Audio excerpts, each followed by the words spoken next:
하나님 말씀 이사야서 4장 1절로 6절 교독하시겠습니다.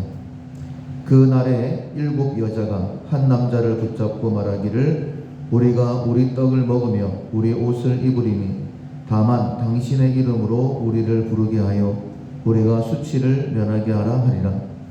그날에 여호와의 싹이 아름답고 영화로울 것이요 그 땅의 소사는 이스라엘의 피난한 자를 위하여 영화롭고 아름다울 것이며 시온에 남아있는 자 예루살렘에 머물러 있는 자 곧 예루살렘 안에 생존한 자 중 기록된 모든 사람은 거룩하다 칭함을 얻으리니 이는 주께서 심판하는 영과 소멸하는 영으로 시온의 딸들의 더러움을 씻기시며 예루살렘의 피를 그 중에서 정결하게 하실 때가 됨이라.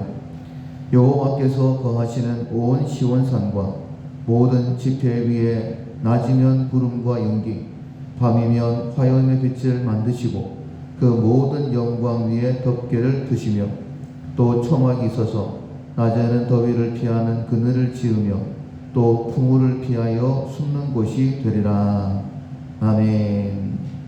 그날에 라는 제목으로 함께 말씀을 나누겠습니다.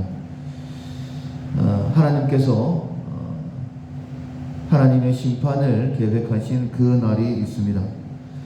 이 하나님의 심판은 마치 동전의 양면과 같이 앞면이 축복이라면 뒷면은 저주입니다. 어떤 사람에게는 상의 날이 될 것이고 또 어떤 사람에게는 벌의 날이 될 것입니다.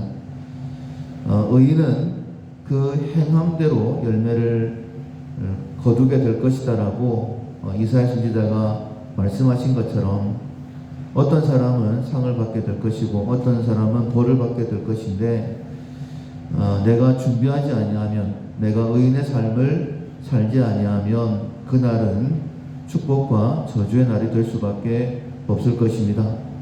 그 날은 있습니다. 하나님께서 정하신 날이 있는데 그 날을 바라보면서 준비하고 기대하면서 그 날을 맞이하는 우리가 되기를 소원합니다. 서론 같이 읽어보도록 하겠습니다. 구약 성경에서 그 날은 주로 종말을 의미한다. 하나님의 심판의 날은 반드시 온다. 그 날에 기뻐하는 자들이 있겠고 그 날에 슬퍼하는 자들이 있을 것이다. 유다는 결국 멸망했고 심판받았다. 그때 거룩한 남은 자는 회복되었지만 악한 자들은 모두 제거되었다. 이 심판은 예수님의 오심을 통해 더욱 선명하게 드러날 것이다. 예수님의 비유에서도 그날에 기름을 준비한 5 처녀들은 신랑의 잔치에 들어가고 준비치 못한 자들은 쫓겨났다. 우리 모두는 지금 한 시대를 살아가고 있습니다. 이사야가 우시야, 요담, 아하스, 히스기야 시대 때에 하나님의 말씀을 증거했던 것처럼 우리 역시 책망을 받을 수밖에 없는 하나님 말씀 앞에 부끄러운 그러한 삶을 다 살아가고 있습니다. 그래서 말씀을 들을 때마다 찔림이 있죠. 그러나 그 말씀은 우리의 죄를 지적하시는 것은 은혜를 베푸시기 위한 구원을 위한 말씀이다라고 분명히 말씀하셨습니다. 그 말씀을 달게 받는 자와 그 말씀을 거부하는 자의 그날의 결과는 달라지게 될 것입니다. 첫 번째 그날은 심판의 날이다라고 말씀하고 있죠. 우리 1번 같이 한번 읽어보겠습니다. 여호와의 심판의 날이다. 3장과 연결하여 보면 사치와 방탕으로 보낸 자들이 겪을 환난이다. 이들에게 그 날은 전쟁과 재앙의 날이며 부패와 타락에 대한 보응이 이루어지는 날이다. 그 날에 7 여자가 한 남자를 붙잡고 말하기를 우리가 우리 떡을 먹으며 우리 옷을 입으리니 다만 당신의 이름으로 우리를 부르게 하여 우리가 수치를 면하게 하라 하리라. 전쟁으로 남자들이 다 죽고 겨우 살아남은 자에게 여자들이 몰려와 자기와 결혼하자고 졸라댄다. 이유는 남편 없이 없는 여인 혹은 자식 없는 여인이란 수치스러운 말을 듣지 않기 위해서이다. 이렇게 파멸을 당하여도 자신의 명예를 지키기 위해 애쓰는 불쌍한 모습이다. 진정한 회개는 없고 수치만 면하는 가증스러운 모습이다. 1절의 모습을 말씀하고 있는 것인데 1절 말씀 같이 읽어보겠습니다. 그날에 7 여자가 한 남자를 붙잡고 말하기를 우리가 우리 떡을 먹으며 우리 옷을 입으리니 다만 당신의 이름으로 우리를 부르게 하여 우리가 수치를 면하게 하라 하리라. 첫 번째 그날은 하나님의 심판의 날이죠. 징계의 날입니다. 우리 모두는 다 죄를 지었어요. 그 죄로 인하여 허물과 죄로 죽었다라고 말씀하신 것처럼 우리의 삶에는 하나님의 징계가 있을 때가 있습니다. 그러나 그 날이 징계로 끝나지는 않는다라고 말씀하시죠. 모든 사람에게 다 징계와 저주가 아니라 어떤 사람에게는 이 징계를 통하여서 한 걸음 더 하나님 앞에 나아가고 결국은 축복의 자리로 나아가는 사람들도 있다라고 말씀하십니다. 이번 그날의 회복의 날 같이 한번 첫 번째 단락만 같이 읽어보도록 하겠습니다. 동일한 그날이다. 그런데 어떤 이에게는 파멸과 심판의 날이지만 남은 자들에게는 구원과 보상의 날이 된다. 환난과 시련 중에도 말씀을 지키며 살아남은 자들에게 여호와의 싹이 아름답고 영화로울 것이다. 여호와의 싹은 메시아의 도래를 말한다. 피난한 자들을 위하여 메시아를 통하여 주어지는 그 땅의 소산도 약속된다. 남은 자들에게는 하늘의 선물이 주어지며 그로 인해 회복의 즐거움을 누린다. 예수님께서는 좋은 것, 곧 성령님을 선물로 주셔서 남은 자들인 교회가 하늘의 신령한 공동체가 되게 하셨다. 2절과 3절의 내용의 말씀을 풀어 설명한 것인데 2절, 3절 말씀 같이 한번 읽어보겠습니다.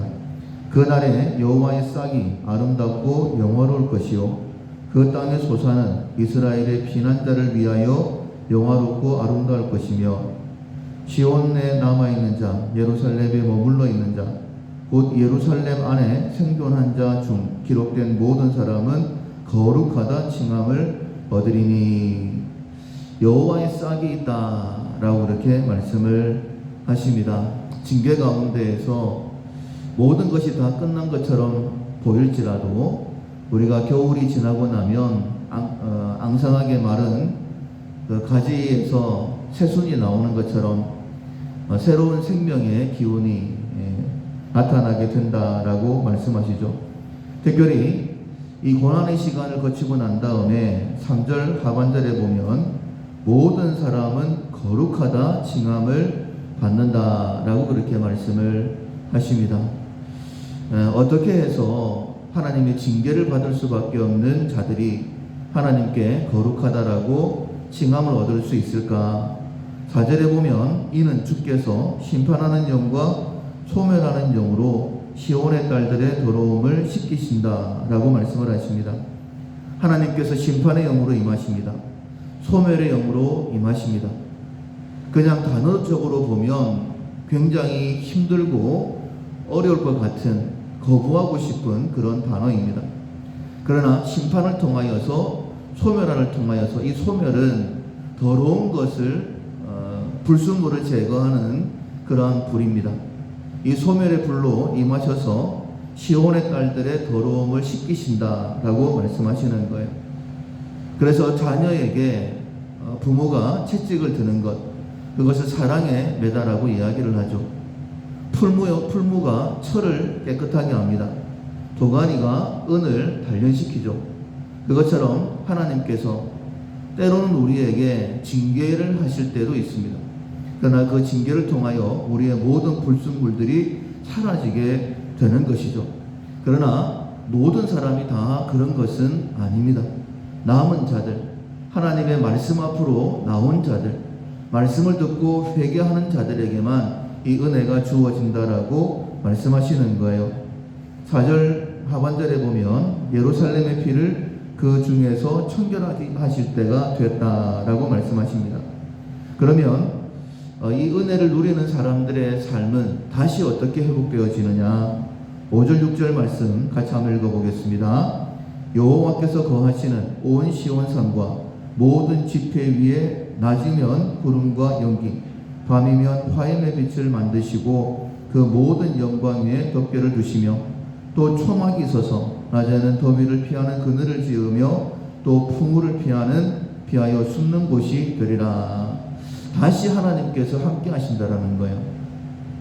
마치 이스라엘 백성들이 출애굽하여 광야길을 지날 때에 불기둥과 구름기둥으로 그들을 인도하신 것처럼 초막을 허락하셔서 그들에게 피할 삶을 살게 하시는 것처럼 하나님께서 다시 함께 하신다라고 말씀하고 있습니다.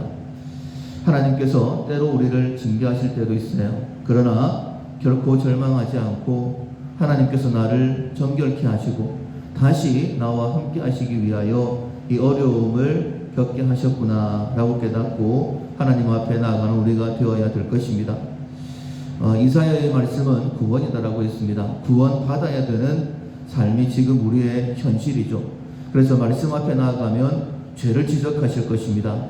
우리가 기도할 때마다 깨닫게 하시는 것들이 있을 거예요. 우리가 이 70일 동안에 적어도 내 삶의 변화가 하나 정도는 있어야 됩니다. 내 삶이 하나님의 은혜가 아니라 징계를 받게 되는 그 이유를 하나님께서 말씀을 통하여 말씀하실 거예요. 변화되는 자가 의인입니다. 의인에게 하나님의 역사가 임하게 되는 거예요. 무엇이라 말씀하시는지 귀를 기울이고 마음에 새기고 변화된 모습 적어도 하나는 하나님 앞에 보여드리는, 그리고 그 변화를 통하여 회복되어지는 우리 모두가 될 수 있기를 주님의 이름으로 축원합니다. 아멘. 찬송가 240장 주가 맡긴 모든 역사 힘을 다해 마치고 함께 찬양하시겠습니다. 주가 맡긴 모든 역사 힘을 다해 마치고 맑고 밝은 그 아침을 맞을 때 요단강을 건너가서 주의 손을 붙잡고 기쁨으로 주의 얼굴 배우리.